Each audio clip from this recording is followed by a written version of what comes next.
Welcome back to the channel. I'm genuinely surprised and grateful for the audience I have. Thank you for watching. It means more than you know. On the Apollo missions, the weight of evidence points to the archival footage, the resources expended, and the sources provided. More on that in a moment.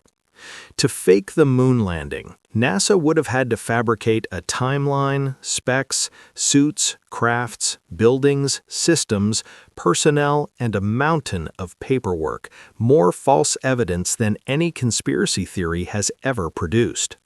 All on the assumption that people wouldn't believe them decades later. It's not that the federal government doesn't lie, it's that they've never spent this much effort on one, especially at a time when trust in NASA and the government was much higher than it is today.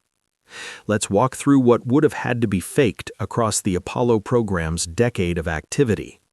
Over 13,000 hours of mission data and communications, tens of thousands of stills and hours of film from multiple missions, 382 kilograms, 842.166 pounds, of moon rocks and soil studied by scientists worldwide, millions of pages of technical documentation, blueprints, and internal memos, retroreflectors still used for laser ranging, surveyor parts retrieved, and landing sites imaged by modern probes, independent confirmation from the USSR, Japan, China, India, and amateur astronomers.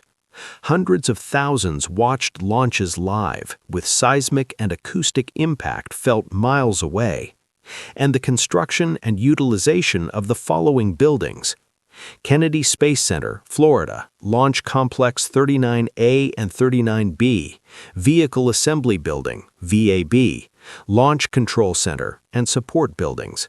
VAB alone is one of the largest buildings in the world by volume. Johnson Space Center, Texas, Mission Control Center, astronaut training facilities, mock-up buildings, and simulation labs. Marshall Space Flight Center, Alabama, Saturn V rocket development, propulsion testing, and structural engineering.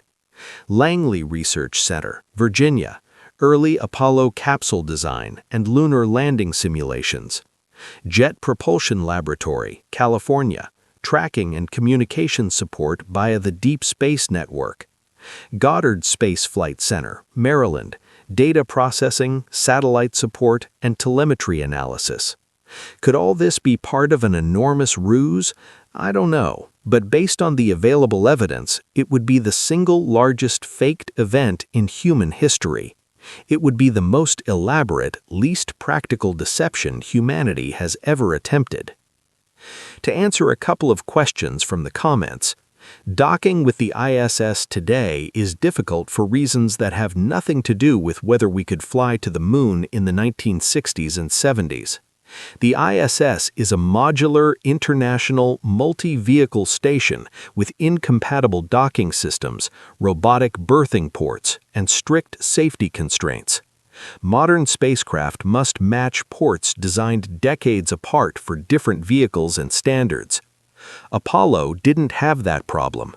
Apollo used a simple, single-purpose probe and drag docking system designed only for the command module and lunar module, and it worked reliably. And traveling 240,000 miles to the moon is actually easier in several ways than docking with a space station. Docking requires millimeter-level alignment between two moving spacecraft. Flying to the moon is mostly a matter of orbital mechanics and propulsion, something Apollo demonstrated repeatedly. By the time Apollo flew, NASA had already mastered rendezvous and docking during Project Gemini, including the first successful docking in 1966. Apollo simply built on that foundation. As for whether or not cameras and film work in space, they do. If film cameras couldn't work in space, the entire Corona spy satellite program, 1960 to 1972, would have been impossible. Those satellites shot film in vacuum, in orbit, unattended, and returned it in re-entry capsules. They produced millions of images. Apollo wasn't the first to use film in space. It was the beneficiary of a decade of space film experience. As for radiation, the Apollo astronauts didn't survive the trip to the moon in spite of deadly radiation. They survived it because the danger was real but manageable. The Van Allen belts aren't a wall of instant death. They're regions of charged particles that become dangerous only with long exposure.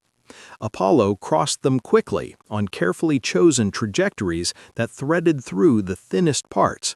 Inside the spacecraft, aluminum shielding cut the dose even further. And during the missions themselves, no major solar storms erupted, a stroke of timing that kept radiation levels well below anything life-threatening. In the end, the astronauts received a dose comparable to a medical CT scan, not a sci-fi death beam. Radiation was a challenge, not a showstopper. There's nothing wrong with questioning history. In fact, it's necessary. But it's important to consider the evidence, for and against. Doing less than that isn't just a disservice to history, it's a disservice to ourselves. Thanks for watching, and stay curious.